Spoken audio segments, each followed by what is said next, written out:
نحمده ونستعينه ونستغفره ونؤمن به ونتوكل عليه ونعوذ بالله من شرور أنفسنا ومن سيئات أعمالنا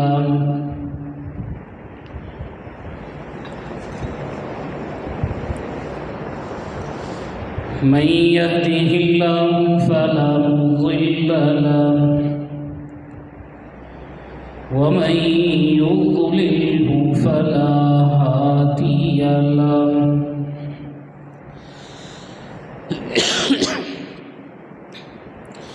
ونشهد أن لا إله إلا الله وحده لا شريك له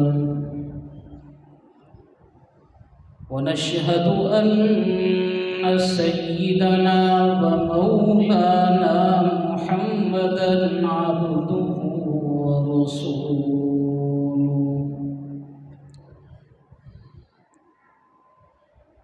أما بعد فقد قال الله تبارك وتعالى في كلامه المجيد والفرقان الحميد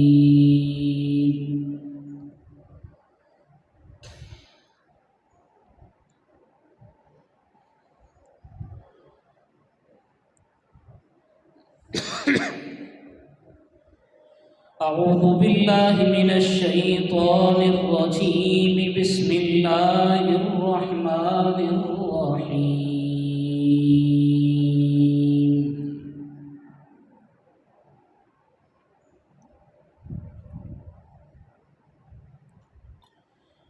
يا أبت لا تعبد الشيطان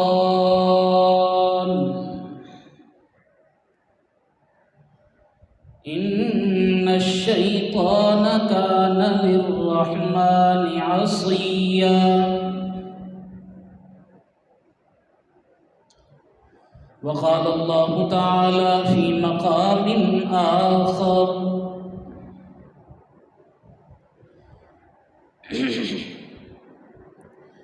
وَلَقَدْ آتَيْنَا إِبْرَاهِيمَ رُشْدَهُ مِنْ قَبْلُ وَكُنَّا بِهِ عَالِمِينَ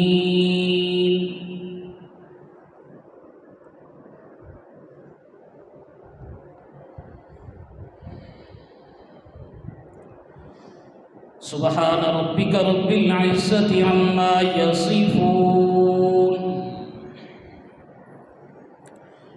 وسلام على المرسلين والحمد لله رب العالمين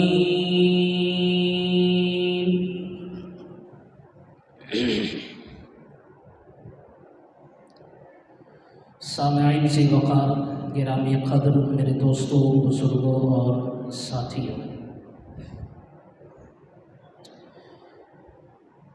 گزشتہ جمعہ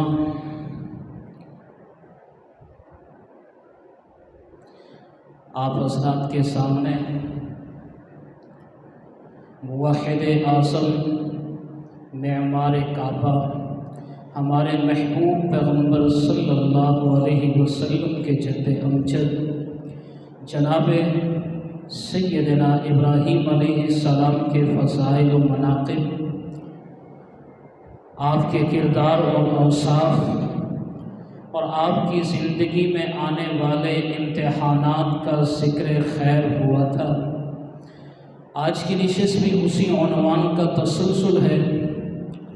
دعا ہے کہ اللہ جل وعلا مجھے حق سچ کہنے کی توفیق عطا فرمائے اور پھر ہم سب کو ملت ابراہیمی پر چلنے کی توفیق عطا فرمائے۔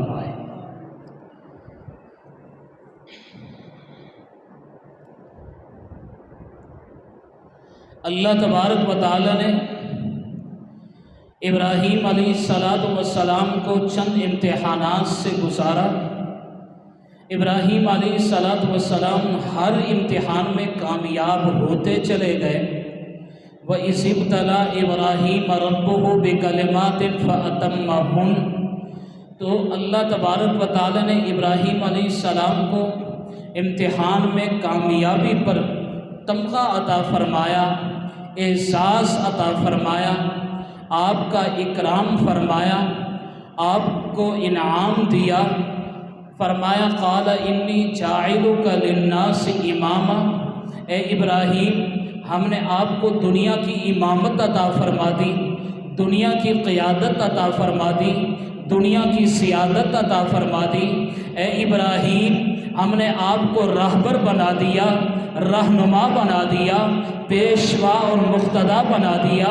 اے ابراہیم ہم نے آپ کو عزتیں عطا کر دی، عظمتیں عطا کر دی، رفتیں عطا کر دی، بلندیاں عطا کر دی، شان اور شوکت عطا کر دی۔ اے ابراہیم ہم نے سب سے بڑی نعمت آپ کو عطا کر دی کہ ہم نے اپنے محبوب پیغمبر کو آپ کی صلب سے پیدا فرمایا، آپ کو اپنے محبوب پیغمبر صلی اللہ علیہ وسلم کا جد امجد بنایا۔ اب ابراہیم علیہ السلام کی زندگی کا پہلا امتحان، ابراہیم علیہ السلام جس گھرانے میں پیدا ہوئے اس گھرانے کا سربراہ آزر بت پرست بھی تھا، بت ساز بھی تھا، بت فروش بھی تھا۔ میں نے گزشتہ جمعہ بھی آپ کی خدمت میں یہ بات عرض کی کہ انسان کے لیے خاندانی روایات سے ٹکرانا بڑا مشکل ہوتا ہے، خاندانی روایات کا مقابلہ کرنا بڑا مشکل ہوتا ہے، خاندانی روایات کے سامنے حق کا علم لہرانا بڑا مشکل ہوتا ہے۔ بہت سارے لوگ اس وجہ سے گمراہی کا شکار ہو جاتے ہیں کہ وہ خاندانی روایات کا مقابلہ نہیں کر سکتے۔ میں قربان چاہوں جناب سیدنا ابراہیم علیہ السلام پر، جناب ابراہیم علیہ السلام خاندانی روایات سے ٹکرا گئے۔ ابراہیم علیہ السلام نے خاندانی روایات کا مقابلہ کیا، ابراہیم علیہ السلام نے خاندانی روایات کے سامنے حق بات کا اظہار کیا، ابراہیم علیہ السلام نے خاندانی روایات کے سامنے حق کا علم لہرا دیا۔ ابراہیم علیہ السلام نے اپنے والد اور اپنی قوم کے اوپر ان کی غلطی کو واضح کر دیا۔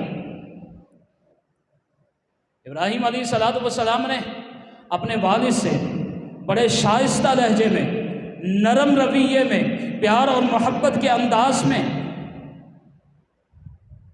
فرمایا یا ابتی لم تعبد ما لا يسمع ولا يبصر ولا یغنی عنک شیئا، ایسوں کہ آپ عبادت کیوں کرتے ہو ابا جان جو نہ دیکھتے ہیں نہ سنتے ہیں نہ نفع پہنچا سکتے ہیں؟ یا ابتی انی قد جانی من العلم ما لم یاتک فاتبعنی اہدک صراطا سویا، اے میرے ابا جان آپ نے جو معرفت الہی کا راستہ اختیار کیا ہے وہ غلط ہے۔ اگر آپ صلاح چاہتے ہیں، کامیابی چاہتے ہیں، نجات چاہتے ہیں، آپ دنیا اور آخرت کی عزتیں پانا چاہتے ہیں تو آپ کو پھر میری پیروی کرنی پڑے گی، میری اتباع کرنی پڑے گی، میرے پیچھے چلنا پڑے گا۔ فاتبعنی اہدک صراطا سویا، ابا جان آپ میرے پیچھے چلیے، میں آپ کو سیدھا راستہ دکھا دوں گا۔ یا ابت لا تعبد الشیطان ان الشیطان کان للرحمن عصیا، اے میرے ابا جان شیطان کی عبادت نہ کرنا، شیطان میرے پروردگار کا بڑا نافرمان ہے۔ یا ابت انی اخاف ان یمسک عذاب من الرحمن فتکون للشیطان ولیا، اے میرے ابا جان مجھے ڈر ہے، خوف ہے کہیں رحمان کی طرف سے عذاب نہ پکڑ لے اور آپ شیطان کے دوست نہ بن جائیں۔ اب یہاں پر قرآن کریم میں اللہ نے عجیب تعبیر اختیار فرمائی، عذاب من الرحمن، رحمان کی طرف سے عذاب۔ رحمان رحمت سے ہے، رحمان کا معنی ہوتا ہے مہربانی کرنے والا، شفقت کرنے والا، پیار کرنے والا، محبت کرنے والا۔ رحمان بھی ہو اور عذاب بھی دے، ایسا کیسے ہو سکتا ہے؟ رحمان بھی ہو اور عذاب بھی دے، یہ کیسے ممکن ہے؟ یہاں پر سخت صفت بیان کرنی چاہیے تھی، نرم صفت نہیں۔ یہاں پر عذاب من القہار کہنا چاہیے تھا، عذاب من الجبار کہنا چاہیے تھا، لیکن اللہ تبارک و تعالیٰ نے اپنی نرم صفت، اپنی پیاری صفت رحمان کا ذکر فرما کر ہمیں پیغام دے دیا کہ اگر کوئی شخص میرے بلاوے پر آتا نہیں ہے، میرے احکامات سے روگردانی کرتا ہے، میرے حکموں کی خلاف ورزی کرتا ہے، تو پھر میرا رحمان ہونا بھی اسے میرے عذاب سے نہیں بچا سکتا۔ آج لوگ کہتے ہیں گناہوں پر گناہ کرتے چلے جاتے ہیں، اللہ معاف کر دے گا۔ جس کسی سے پوچھو وہ یہی کہتا ہے اللہ معاف کر دے گا۔ دھوکہ دہی ہے، لوٹ مار ہے، فراڈ ہے، سود خوری ہے، زناکاری ہے، فحاشی اور عریانی ہے، جواب ملتا ہے اللہ معاف کر دے گا۔ یاد رکھو اس جملے نے ہمیں گناہوں پر جری کر دیا ہے۔ ایمان نام ہے رجا اور خوف کا، اللہ کی ذات سے ڈرنا بھی چاہیے اور اللہ کی رحمت کا امیدوار بھی رہنا چاہیے۔ ہمارے سامنے دو راستے ہیں، ایک رحمان کا راستہ اور ایک شیطان کا راستہ۔ اگر ہمارے اندر ماننے کا جذبہ ہے، اطاعت کا جذبہ ہے، فرما برداری کا جذبہ ہے، جبین نیاز جھکانے کا جذبہ ہے، تو یہ راستہ رحمان کا ہے۔ اگر ہمارے اندر نافرمانی ہے، ہمارے اندر سرکشی ہے، ہمارے اندر بغاوت ہے، تو یہ شیطان کا راستہ ہے۔ قرآن کریم میں اللہ تبارک و تعالی نے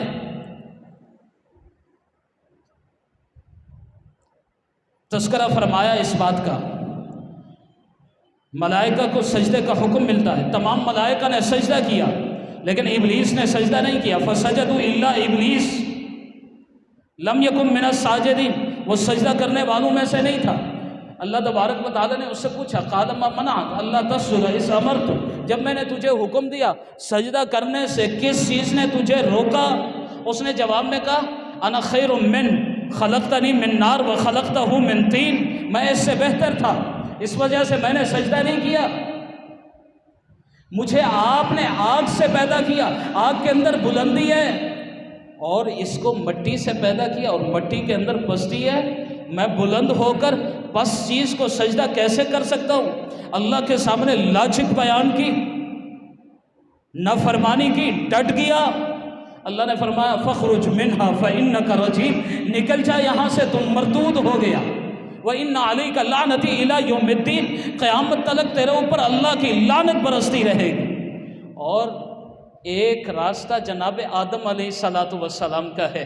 آدم علیہ السلام کو اللہ نے حکم دیا کہ اس درخت کے قریب نہیں جانا، اب شیطان نے بہکانا شروع کر دیا کہ یہ وہ درخت نہیں تھا جس سے اللہ نے منع کیا ہے۔ وَقَاسَمَهُمَا إِنِّي لَكُمَا لَمِنَ النَّاصِحِينَ، قسمیں کھانے لگا۔ اب آدم علیہ السلام نے بھی سوچا کہ اللہ نے اس درخت سے منع کیا تھا جس کے میں قریب تھا، ہر درخت سے منع نہیں کیا۔ جناب آدم علیہ السلام نے دوسرے درخت سے پھل کھا لیا۔ اب اللہ تبارک و تعالی نے فرمایا آدم میں نے منع کیا تھا، آپ نے پھل کا آپ نے درخت کا پھل کیوں استعمال کیا؟ جناب آدم علیہ السلام نے لاجک بیان نہیں کی، وجہ بیان نہیں کی۔ جناب آدم علیہ السلام نے اللہ کے سامنے چونکہ چنانچہ سے کام نہیں لیا، بلکہ ندامت کا اظہار کیا، اپنی غلطی کا اعتراف کیا۔ جناب آدم علیہ السلام نے فرمایا قال ربنا ظلمنا انفسنا وان لم تغفر لنا وترحمنا لنكونن من الخاسرین، پروردگار مجھ سے غلطی ہو گئی، ہم نے اپنے اوپر ظلم کر لیا، اے پروردگار اگر آپ نے ہمیں معاف نہ کیا، ہمارے اوپر رحم نہ کیا تو ہم خسارہ اٹھانے والوں میں سے ہو جائیں گے۔ اللہ کے سامنے جھک گئے، اللہ نے غلطی کو بھی معاف کر دیا، اللہ کی رحمت جوش میں آئی اور منصب نبوت بھی عطا فرما دی۔ تو ہمارے سامنے دو راستے، ایک راستہ رحمان کا، دوسرا راستہ شیطان کا۔ اب جس راستے کو ہم منتخب کرنا چاہیں کر سکتے ہیں، جس راستے پر چلنا چاہیں ہم چل سکتے ہیں۔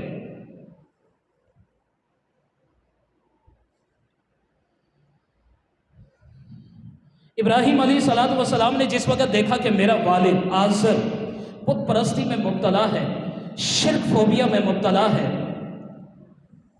ضد ہٹ درمی عناد عروج پر ہے، ایک قدم پیچھے ہٹانے کے لیے تیار نہیں۔ اب ابراہیم علیہ السلام چپ کر کے بیٹھے نہیں، خاموش ہو کر بیٹھے نہیں، تھک ہار کے بیٹھے نہیں۔ ابراہیم علیہ السلام نے ایک قدم آگے بڑھایا۔ ابراہیم علیہ السلام نے حق بات کا پیغام قوم کے پاس پہنچایا۔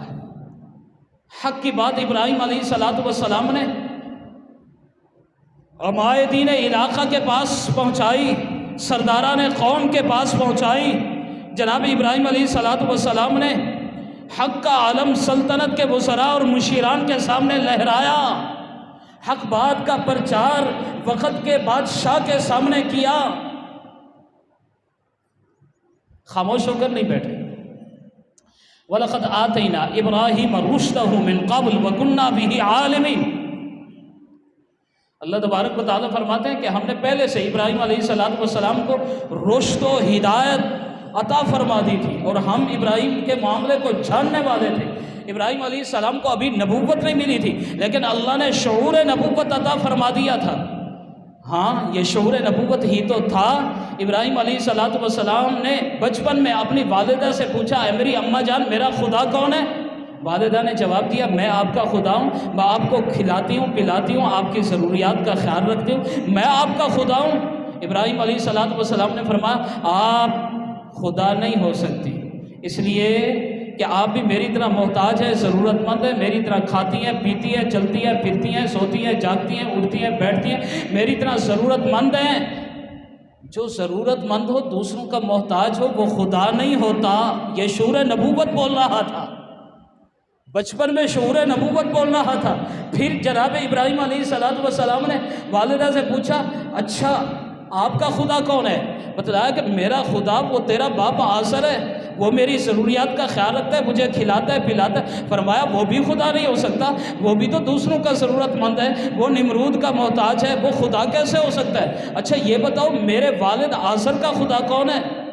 کہا کہ وہ نمرود ہے، ہم سب کا خدا ہے، اس لیے کہ ہم اسی کی بستی میں بستے ہیں، اسی کا کھاتے ہیں، اسی کا پیتے ہیں، اسی کے گن گاتے ہیں، اسی کی عبادت کرتے ہیں۔ ابراہیم علیہ السلام نے فرمایا اس کی دربار میں 20 نوکر ہیں جو اس کی ضرورت پوری کرتے ہیں، جو اس کا خیال رکھتے ہیں، کھلاتے ہیں، پلاتے ہیں، وہ کیسے خدا ہو سکتا ہے جو دوسروں کا محتاج ہے، جو ضرورت مند ہے؟ یہ شعور نبوت بول رہا تھا۔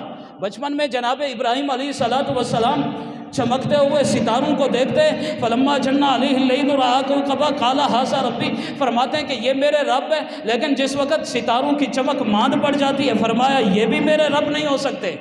جس وقت چاند کی چاندنی کو دیکھا، فرمایا کہ یہ بڑی حسین و جمیل، بڑی خوبصورت ہے، اس کے اندر رعنائی ہے، اس کے اندر چمک ہے، اس کے اندر خوبصورتی ہے، یہ میرا رب ہے۔ لیکن جس وقت چاند کی چاندنی بھی غروب ہو گئی، فرمایا یہ بھی میرا رب نہیں ہو سکتا۔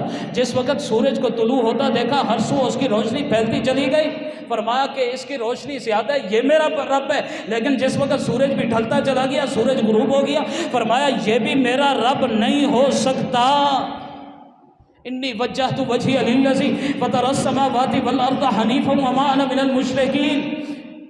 میرا رب میرا والد بھی نہیں ہے، ماں بھی نہیں ہے، نمرود بھی نہیں ہے، چاند سورج ستارے سیارے بھی نہیں ہیں، چاند کی چاندنی سورج کی روشنی بھی میرا رب نہیں ہے، میرا رب آسمان زمین نہیں ہے، میرا رب وہ ہے جس نے ان ساری چیزوں کو پیدا کیا ہے، جس نے کائنات کا نظام بنایا ہے، جس نے چاند سورج ستاروں کا نظام بنایا ہے، جس نے جمادات نباتات حیوانات کو پیدا کیا ہے، جس نے ارض و سما کو پیدا کیا ہے، جس نے شمس و قمر کو پیدا کیا ہے، جس نے شجر و حجر کو پیدا کیا ہے، جس نے خشک و تر کو پیدا کیا ہے، جس نے بر و بحر کو پیدا کیا ہے، وہ میرا رب ہے جو وحدہ لا شریک ہے، جس کا شریک کوئی نہیں۔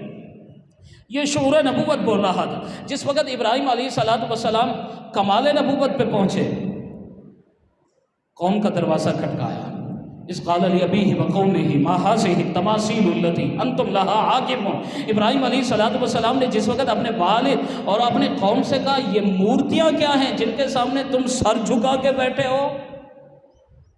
قالوا وجدنا آباءنا لہا عابدین، کہا ہمارے آباء و اجداد ان کی عبادت کرتے تھے، ہم نے اپنے آباء و اجداد کو ان کی عبادت کرتے ہوئے دیکھا۔ جناب ابراہیم علیہ السلام کے والد اور جناب ابراہیم کی قوم نے اپنے کردار سے واضح کر دیا کہ ہم خدائی بھی نہیں ہیں، ہم ابراہیمی بھی نہیں ہیں، ہم آبائی ہیں، آباء و اجداد کے دین پر چلنے والے ہیں۔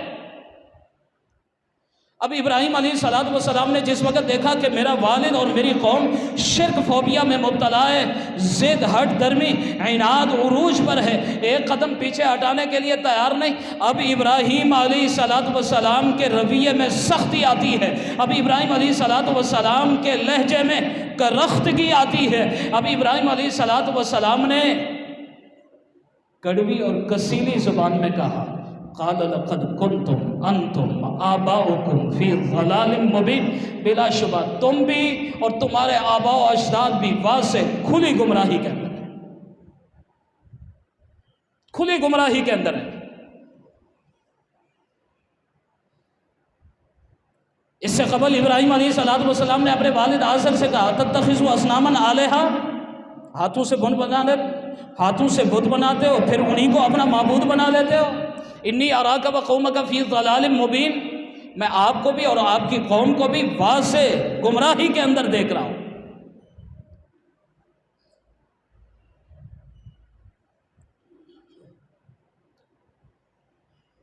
ابراہیم علیہ السلام کی سیرت ہمارے لیے مشعل راہ ہے، ابراہیم علیہ السلام کا کردار ہمارے لیے مشعل راہ ہے، ابراہیم علیہ السلام کے اوصاف ہمارے لیے مشعل راہ ہے، ابراہیم علیہ السلام کا طرز تکلم، طرز تخاطب، طرز گفتگو، ابراہیم علیہ السلام کا انداز، ابراہیم علیہ السلام کا سلیقہ، ابراہیم علیہ السلام کی متانت، ابراہیم علیہ السلام کی سنجیدگی، ابراہیم علیہ السلام کی شائستگی اور شستگی، ابراہیم علیہ السلام کی زندگی، ابراہیم علیہ السلام کا اسوہ ہمارے لیے مشعل راہ ہے۔ اب سیرت ابراہیمی کی روشنی میں دعوت و تبلیغ کے اصول کیا ہیں؟ ابراہیم علیہ السلام نے تبلیغ کیسے کی ہے اور ہمیں دعوت و تبلیغ کا کام کیسے کرنا چاہیے؟ آئیے ذرا اس کا جائزہ لیتے ہیں۔ سیرت ابراہیمی کی روشنی میں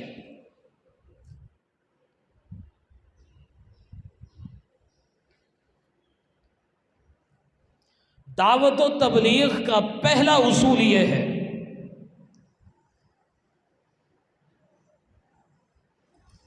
کہ آپ جس وقت دعوت و تبلیغ کے فریضے کا آغاز کریں، آپ کے لہجے میں نرمی ہونی چاہیے، آپ کے لہجے میں مٹھاس ہونی چاہیے، آپ کے لہجے میں متانت، سنجیدگی، وقار ہونا چاہیے، آپ کا لہجہ شائستہ اور شستہ ہونا چاہیے، بازاری زبان استعمال نہیں کرنی، گالم گلوچ نہیں دینی، کسی کی بے ادبی اور گستاخی نہیں کرنی، اگر مخاطب بڑا ہے تو اس کے ادب و احترام کو ملحوظ خاطر رکھنا ہے،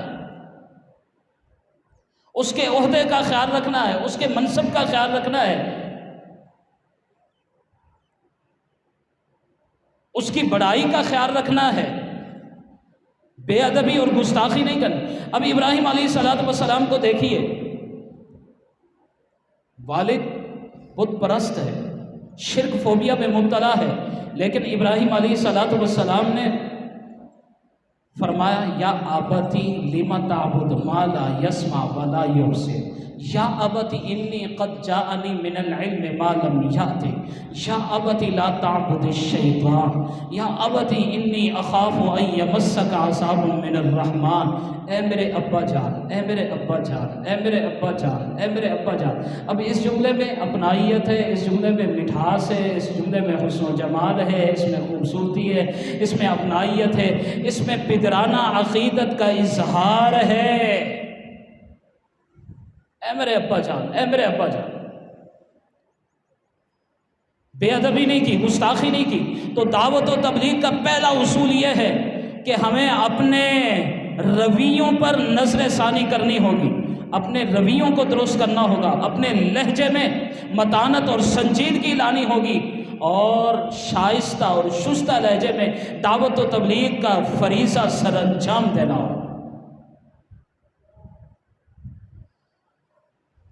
دعوت و تبلیغ کا دوسرا اصول یہ ہے، دعوت و تبلیغ کا دوسرا اصول کہ اگر آپ کے نرم رویے کا جواب مخاطب سختی کے ساتھ دیتا ہے، تنبیہ کرتا ہے، سرزنش کرتا ہے، غصے کا اظہار کرتا ہے، آپ کو دھمکی دیتا ہے، آپ کے پیار اور محبت کے رویے کا جواب وہ حقارت اور نفرت کے ساتھ دیتا ہے، تو آپ کو جواب ویسا نہیں دینا چاہیے، آپ کو پھر بھی نرمی کا راستہ اختیار کرنا چاہیے، آپ کو پھر بھی پیار اور محبت کا راستہ اختیار کرنا چاہیے۔ آصر نے ابراہیم علیہ السلام کی نرمی کا جواب بڑی سختی کے ساتھ دیا۔ قال اراغب انت عن آلہتی یا ابراہیم، یاد رکھیے والد کے لہجے میں حاکمانہ قوت ہوتی ہے، تحکم ہوتا ہے، فیصلہ ہوتا ہے، غصے کا اظہار ہوتا ہے، ڈانٹ ڈپٹ ہوتی ہے، سرزنش ہوتی ہے، تنبیہ ہوتی ہے۔ آصر نے کہا اے ابراہیم لئن لم تنتہی لارجمنک، اگر تو باز نہ آیا میں تجھے سنسار کر دوں گا، وہجرنی ملیہ، میرے گھر سے بھی نکل جا۔ والد ابراہیمی دور کا ہو، والد مصطفی دور کا ہو، والد عرب کا ہو، والد عجم کا ہو، قرآن کا اسلوب یہ بتاتا ہے کہ والد کے انداز میں کرختگی ہوتی ہے، والد کے لہجے میں سختی ہوتی ہے، والد قوت حاکمہ رکھتا ہے، والد کے پاس تحکم ہے، وہ سرزنش بھی کر سکتا ہے، وہ ڈانٹ ڈپٹ بھی دے سکتا ہے، وہ غصہ بھی کر سکتا ہے، وہ دھمکی بھی دے سکتا ہے، وہ اپنے گھر سے نکال بھی سکتا ہے۔ لیکن افسوس یہ ہے کہ آج ہمارے معاشرے میں مغربی تہذیب نے والد کے کردار پر کراس کا نشان لگا دیا ہے کہ والد کو غصہ کرنے کی اجازت نہیں ہے، تنبیہ کرنے کی اجازت نہیں ہے، سرزنش کرنے کی اجازت نہیں ہے، مارنے کی اجازت نہیں ہے۔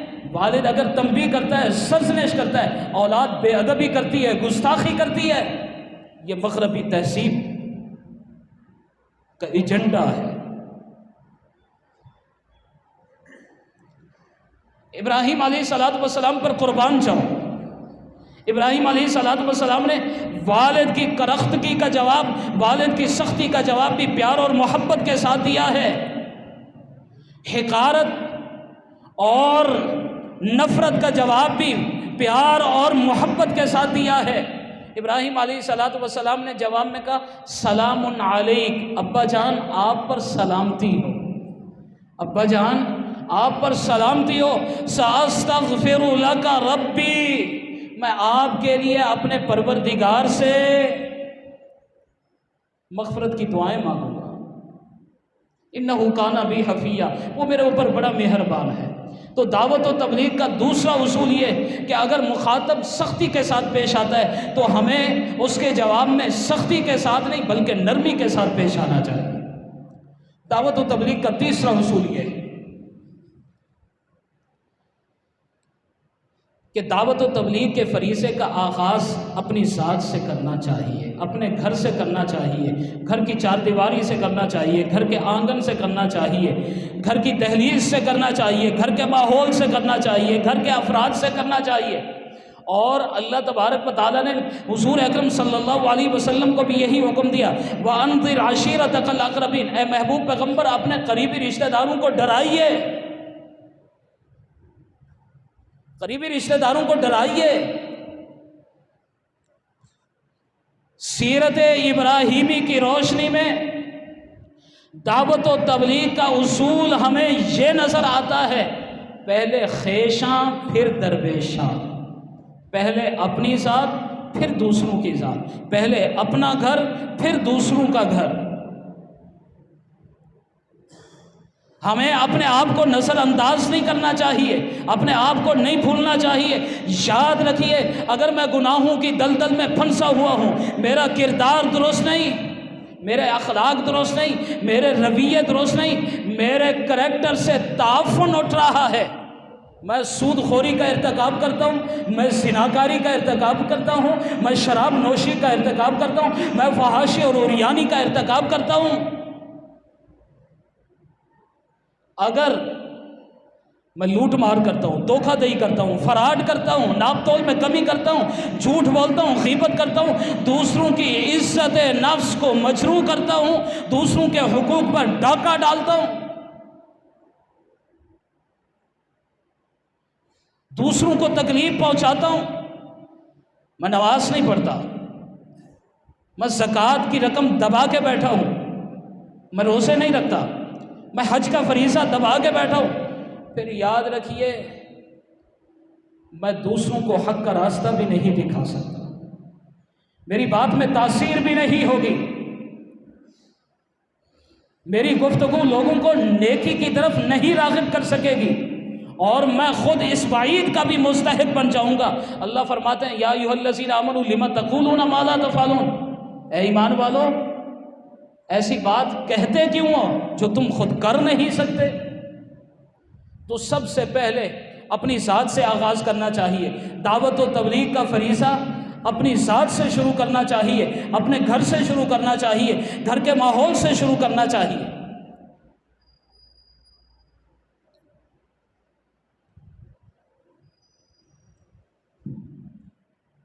دعوت و تبلیغ کا چوتھا اصول یہ ہے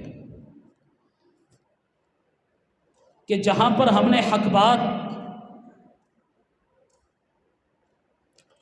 کمزور لوگوں تک پہنچانی ہے، متوسط طبقے تک پہنچانی ہے، معاشرے کے پسے ہوئے طبقے تک پہنچانی ہے، غربا فقراء اور مساکین تلک ہم نے حق کا پیغام پہنچانا ہے، وہیں پر حق کا پیغام عمائدین علاقہ تلک بھی پہنچنا چاہیے، سرداران قوم کے پاس بھی پہنچنا چاہیے، سلطنت کے وزراء اور مشیران کے پاس بھی پہنچنا چاہیے، اور حق کا پیغام وقت کے بادشاہ تلک بھی پہنچنا چاہیے، عدالتوں میں بیٹھنے والے وکلاء اور ججز تلک بھی پہنچنا چاہیے، بزنس کمیونٹی اور بیوروکریٹس تک بھی حق کا پیغام پہنچنا چاہیے۔ ابراہیم علیہ السلام نے جس طرح حق کا پیغام کمزور لوگوں تک پہنچایا، غربا فقراء مساکین تلک پہنچا، وہیں پر ابراہیم علیہ السلام حق کا پیغام عمائدین علاقہ تلک بھی لے کر گئے، سرداران قوم کے پاس بھی لے کر گئے، سلطنت کے وزراء اور مشیران کے پاس بھی لے کر گئے، اور وقت کے بادشاہ نمرود کے پاس بھی لے کر گئے۔ دعوت و تبلیغ کا چوتھا اصول یہ ہے کہ ہم نے حق بات کا اعلان ہر کسی کے سامنے کرنا ہے، چاہے کسی کو اچھا لگے چاہے کسی کو برا لگے۔ ہم نے غریب تلک بھی کلمہ حق پہنچانا ہے، امیر کی دہلیز تلک بھی کلمہ حق پہنچانا ہے۔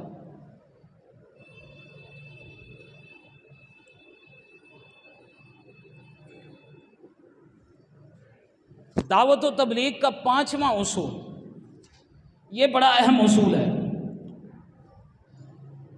دعوت و تبلیغ کا پانچواں اصول یہ ہے، ابراہیم علیہ السلام نے جس ماحول میں دعوت و تبلیغ کے فریضے کا آغاز کیا،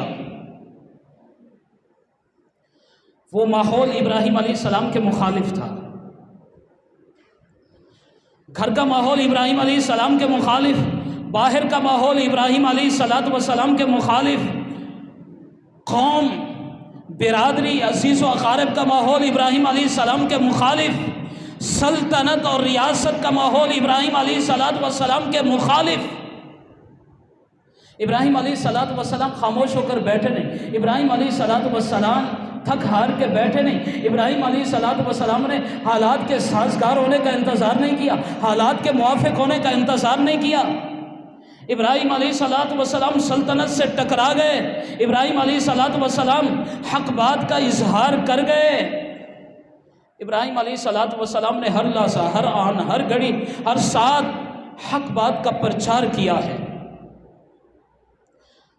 حالات سازگار تھے پھر بھی حق بات کا پرچار کیا، حالات ناساز تھے پھر بھی حق بات کا پرچار کیا۔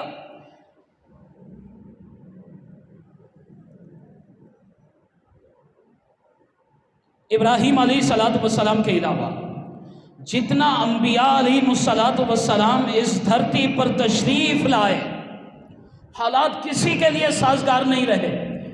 حضرات صحابہ کرام کے لیے حالات سازگار نہیں رہے، اولیاء اصفیاء اتقیاء کے لیے حالات سازگار نہیں رہے۔ اور یاد رکھیے، جو مقدس شخصیات ہوتی ہے، جو اللہ کے پسندیدہ لوگ ہوتے ہیں، جو اللہ کے مقرب بندے ہوتے ہیں، وہ حالات کے رخ پر بہتے نہیں بلکہ حالات کے رخ کو بدلا کرتے ہیں۔ حالات کے رخ پر بہتے نہیں، حالات کے رخ کو بدلا کرتے ہیں۔ انبیاء نے حالات کے رخ کو بدلا ہے، صحابہ نے حالات کے رخ کو بدلا ہے، میرے اکابر نے حالات کے رخ کو بدلا ہے۔ آج بھی حقیقی معنوں میں دین اسلام کا مبلغ اور حق کا داعی وہی کہلا سکتا ہے جو حالات کے رخ پر بہے نہ بلکہ حالات کے رخ کو بدل ڈالے۔ افسوس یہ ہے کہ آج بہت سارے مبلغین بدعات کا ارتکاب کرتے ہیں، رسوم و رواج کا حصہ بن جاتے ہیں۔ آج بہت سارے مبلغین ایسے ہیں جو روافظ کے ہاں آتے ہیں جاتے ہیں، بہت سارے مبلغین ایسے ہیں جو رافضیوں کو سینے کے ساتھ لگاتے ہیں، بہت سارے مبلغین ایسے ہیں جو رافضیوں کے ماتھے چومتے اور چماتے ہیں، بہت سارے مبلغین ایسے ہیں جو اپنا منبر اپنی سٹیج روافظ کے حوالے کرتے ہیں۔ ہاں، ایسے مبلغین بھی ہیں جو روافظ سے اپنی دوپٹہ پوشی کراتے ہیں۔ میں نے پوچھا کہ آپ نے یہ راستہ کیوں اختیار کیا، آپ کو کون سی مجبوری ہے؟ جواب ملتا ہے ان کو لانے کے لیے یہ راستہ اختیار کرنا پڑتا ہے۔ جواب کیا ملتا ہے؟ ہم خیراتوں میں اس وجہ سے شریک ہوتے ہیں، ہم روافظ کو اس وجہ سے اپنے سینے کے ساتھ لگاتے ہیں، اس وجہ سے ان کی پیشانیاں چومتے ہیں، ان کو لانے کے لیے یہ راستہ اختیار کرنا پڑتا ہے۔ میں نے کہا قرآن یہ راستہ مجھے نہیں دکھلاتا، پیغمبر کا فرمان مجھے یہ راستہ نہیں دکھلاتا، صحابہ کی طرز زندگی مجھے یہ راستہ نہیں دکھلاتی، اور سب سے بڑھ کر جناب ابراہیم علیہ السلام کی زندگی مجھے یہ راستہ نہیں دکھلاتی۔ مجھے قرآن تو یہ بتاتا ہے کہ مبلغ وہ ہوتا ہے جو حالات کے رخ پر بہے نہ بلکہ حالات کے رخ کو بدل ڈالے۔ مبلغ وہ ہوتا ہے جو بدعات کا ارتکاب نہ کرے، مبلغ وہ ہوتا ہے جو رسوم و رواج کا حصہ نہ بنے، مبلغ وہ ہوتا ہے جو رافضیوں کے ہاں آنیاں جانیاں نہ لگائے، مبلغ وہ ہوتا ہے جو روافظ کو سینے کے ساتھ نہ لگائے، مبلغ وہ ہوتا ہے جو روافظ کی پیشانیاں مت چومے، مبلغ وہ ہوتا ہے جو اپنا سر رافضیوں کے سامنے مت جھکائے، صحابہ کرام کے گستاخوں کی تعظیم مت کرے۔ مبلغ وہ ہوتا ہے جو گستاخ امیر معاویہ سے پگڑیاں نہ بندھوائے۔ مبلغ وہ ہوتا ہے،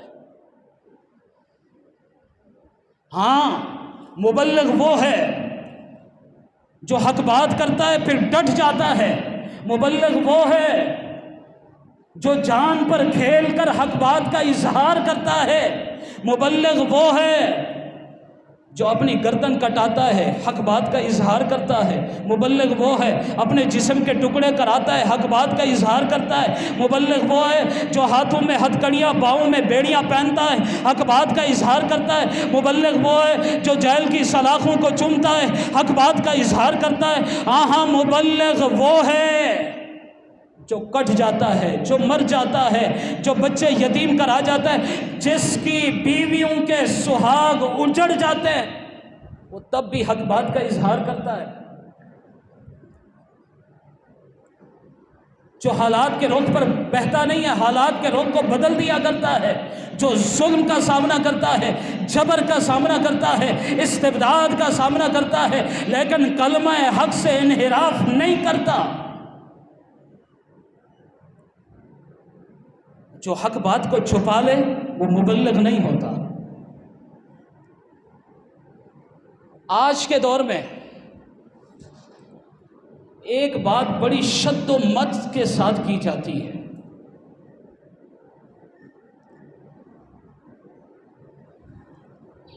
وہ بات یہ ہے،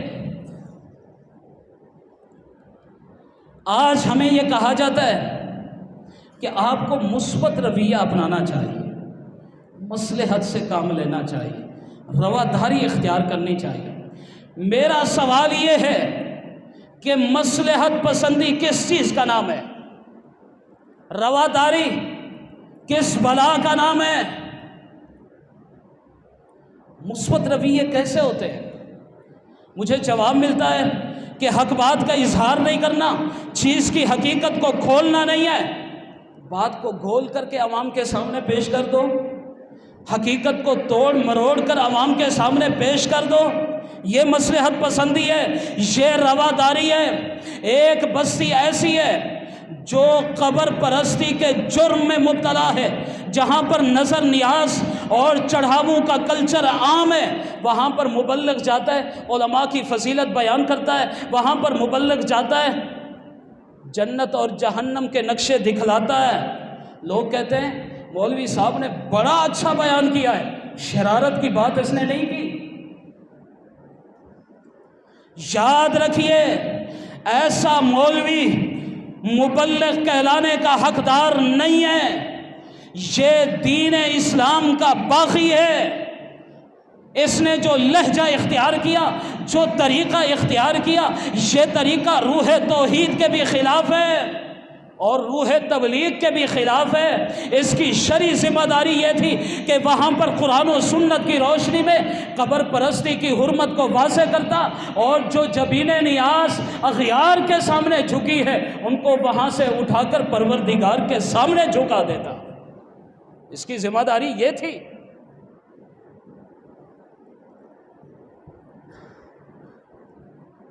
آج ہمیں کہا جاتا ہے میٹھی زبان استعمال کریں، کڑوی زبان نہیں، رویہ تمہارا نرم ہونا چاہیے، سخت نہیں۔ تو یاد رکھیے، جناب ابراہیم علیہ السلام کے انداز تبلیغ سے ہمیں دونوں راستے نظر آتے ہیں۔ نرم رویہ بھی دعوت و تبلیغ کے اصولوں کے عین مطابق ہے، سخت رویہ بھی دعوت و تبلیغ کے اصولوں کے عین مطابق ہے، مثبت انداز بھی دعوت و تبلیغ کے اصولوں کے عین مطابق ہے، منفی رنگ بھی دعوت و تبلیغ کے اصولوں کے عین مطابق ہے۔ کبھی میٹھی زبان استعمال کرنا دعوت و تبلیغ کے اصولوں کے عین مطابق ہے، اور کبھی کڑوی زبان استعمال کرنا بھی دعوت و تبلیغ کے اصولوں کے عین مطابق ہے۔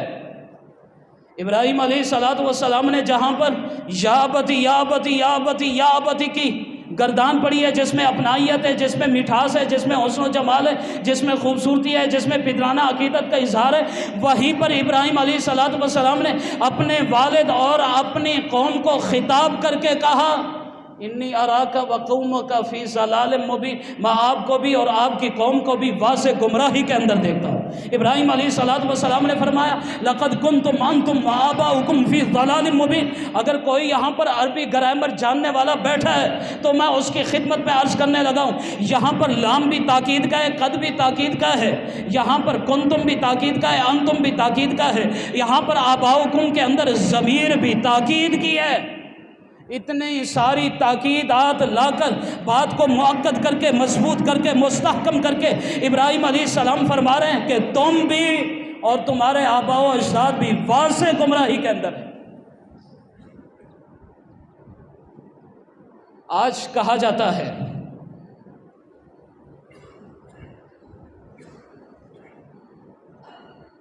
کہ آپ نے کسی کو غلط نہیں کہنا، آج یہ کہا جاتا ہے کہ آپ نے کسی پر فتویٰ نہیں لگانا۔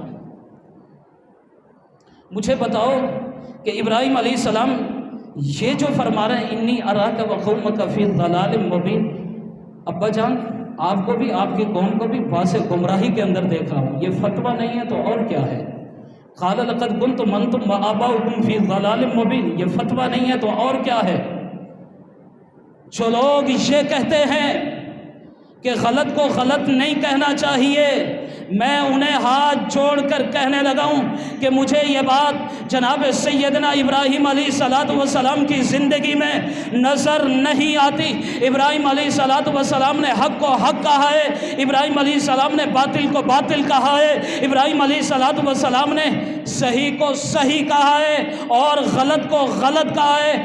آج کے دور میں ابراہیم علیہ الصلوۃ والسلام کا حقیقی پیروکار، ابراہیم علیہ السلام کے راستے پر چلنے والا، ابراہیم علیہ السلام کے طریقے پر چلنے والا، ابراہیم علیہ الصلوۃ والسلام کی سیرت اور کردار کا حامل وہی ہو سکتا ہے جو حق کو حق کہے، باطل کو باطل کہے، غلط کو غلط کہے، صحیح کو صحیح کہے۔ اگلی بات کرنے لگا ہوں، جو کافر کو کافر کہے، جو منافق کو منافق کہے، جو مخلص کو مخلص کہے، جو مکار کو مکار کہے، جو کالے کو کالا کہے، جو سفید کو سفید کہے، جو بکرے کو بکرا کہے، جو خنزیر کو خنزیر کہے، یہ ہے سنت ابراہیمی کا پیروکار۔ آج ہمیں سکھلایا جاتا ہے کسی کو غلط نہیں کہنا، کسی پر فتویٰ نہیں لگانا، اور جس جماعت کے ساتھ الحمدللہ ہمارا تعلق ہے، جن اکابرین کے ساتھ ہمارا تعلق ہے، وہ دعوت و تبلیغ کے اصولوں پر عمل کرنے والے ہیں، ایک ایک اصول کو اپنانے والے ہیں۔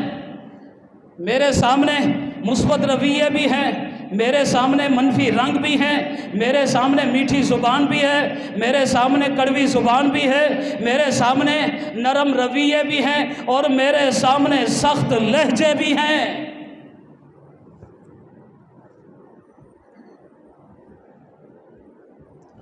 مولانا محمد الیاس کاندھلوی رحمۃ اللہ علیہ سے لے کر حاجی عبد الوہاب رحمۃ اللہ علیہ تلک، اور حاجی عبد الوہاب رحمۃ اللہ علیہ سے لے کر موجودہ اکابرین رائے تلک، جو میرے دوستوں بزرگوں ساتھیوں کی اصطلاح ہے، اس میں جو مٹھاس ہے، اس میں جو چاشنی ہے، اس میں جو لذت ہے، اس میں جو حلاوت ہے، اس میں جو اپنائیت ہے، اس میں جو پیار اور محبت کا اظہار ہے، یہ بھی دعوت و تبلیغ کے اصولوں کے عین مطابق اور سنت ابراہیمی ہے۔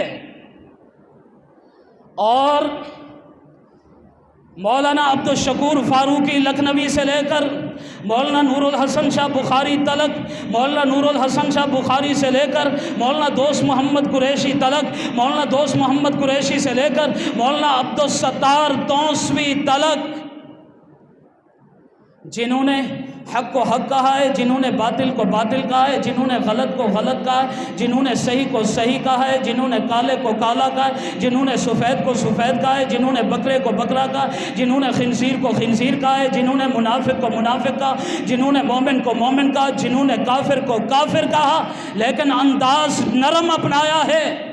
یہ انداز بھی دعوت و تبلیغ کے اصولوں کے عین مطابق اور سنت ابراہیمی ہے۔ اب اگلی بات بھی کر دوں،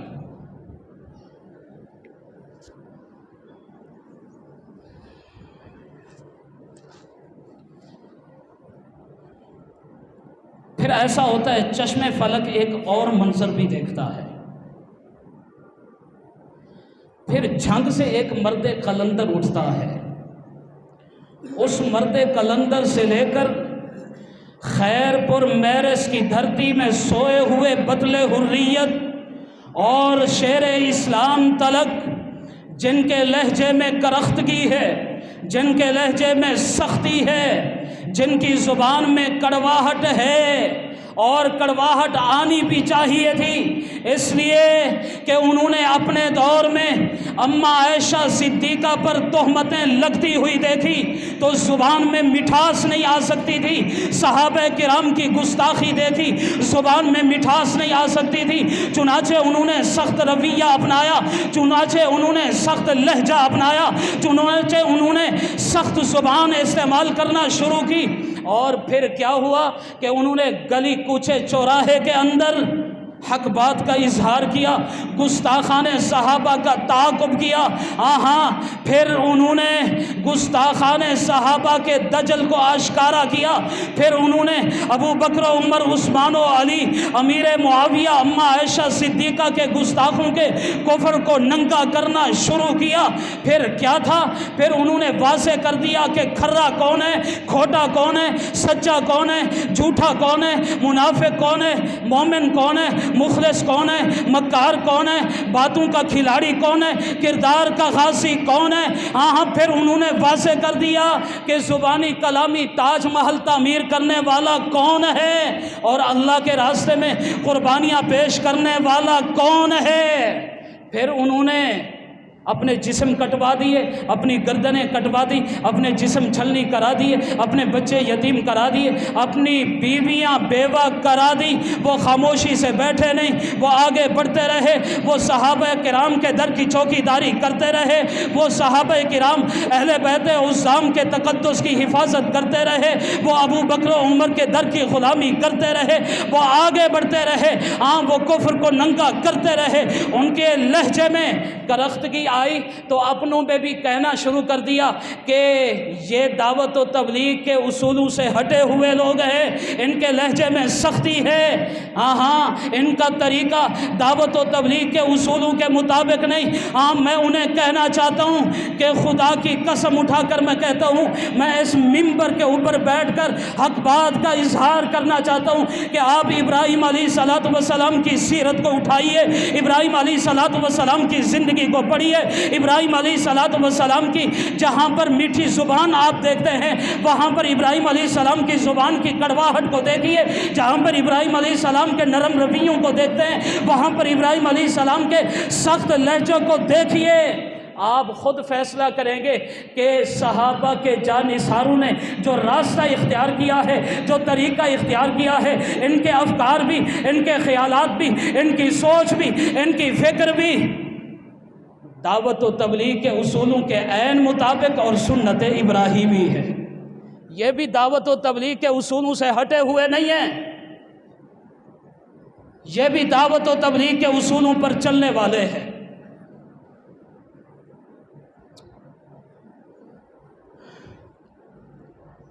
تو ہمیں بھی یہی راستہ اختیار کرنا چاہیے،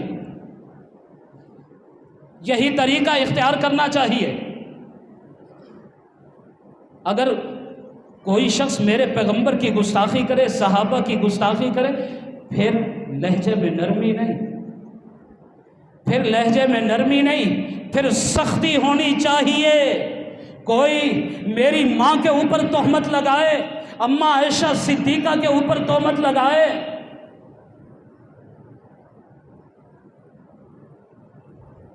تو پھر لہجے میں نرمی نہیں۔ یاد رکھو، اگر اس وقت لہجوں میں نرمی آئے گی تو یہ بے غیرتی کہلائے گی۔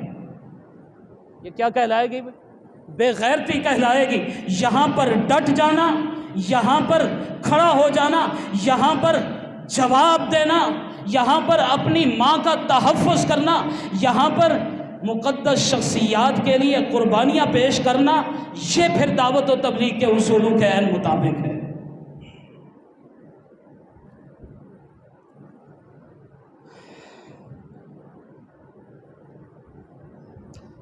آج کی نشست میں یہاں تلک۔ اب آخر کے اندر اسی ہفتے کے دورانیے میں چونکہ عشرہ ذی الحجہ کا آغاز ہونے جا رہا ہے تو میں چند باتیں اس حوالے سے بھی ضرور کرنا چاہوں گا۔ یہ بڑے قیمتی ایام آ رہے ہیں، عشرہ ذی الحجہ۔ ان ایام کو غفلت میں نہیں گزارنا چاہیے بلکہ اللہ کی عبادت میں گزارنا چاہیے۔ یہ اتنے قیمتی ایام ہیں کہ اسلام کی تکمیل انہی ایام میں ہوئی ہے۔ عرفہ کے دن اللہ تبارک و تعالیٰ ارشاد فرماتے ہیں الیوم اکملت لکم دینکم واتممت علیکم نعمتی ورضیت لکم الاسلام دینا۔ آج کے دن میں نے تمہارے لیے تمہارے دین کو کامل اور مکمل بنا دیا۔ تو یہی وہ قیمتی ایام ہے ابن عباس کی روایت ہے، وہ فرماتے ہیں حضور اکرم صلی اللہ علیہ وسلم کا فرمان ان افضل ایام الدنیا ایام العشر، سب سے فضیلت والے ایام عشرہ ذی الحجہ کے ایام ہیں۔ حضرت عائشہ رضی اللہ تعالیٰ عنہ کی روایت ہے، وہ فرماتی ہیں حضور اکرم صلی اللہ علیہ وسلم نے فرمایا ما من یوم اکثر من ان یعتق اللہ فیہ عبدا من النار من یوم عرفہ، فرمایا کہ اللہ تبارک و تعالیٰ سب سے زیادہ لوگوں کو عرفہ کے دن جہنم سے نجات عطا فرماتے ہیں۔ اور حضرت ابن عباس رضی اللہ تعالیٰ عنہ کی روایت ہے، وہ فرماتے ہیں حضور اکرم صلی اللہ علیہ وسلم نے فرمایا کہ ان دنوں میں کیے جانے والے اعمال اللہ کے نزدیک سب سے زیادہ پسندیدہ، سب سے زیادہ پسندیدہ۔ حضرت ابو ہریرہ رضی اللہ تعالیٰ عنہ کی روایت ہے، وہ فرماتے ہیں حضور اکرم صلی اللہ علیہ وسلم کا فرمان ہے عشرہ ذی الحجہ میں ایک دن کا روزہ ایک سال کے برابر ہے، اور رات کی عبادت شب قدر کی عبادت کے برابر ہے۔ اندازہ لگائیے کتنی بڑی فضیلت ہے۔ اگر یہ ایام غفلت میں گزر گئے تو پھر ہم سے بڑا بدنصیب شخص کوئی نہیں ہوگا۔ ان ایام کو قیمتی بنائیے۔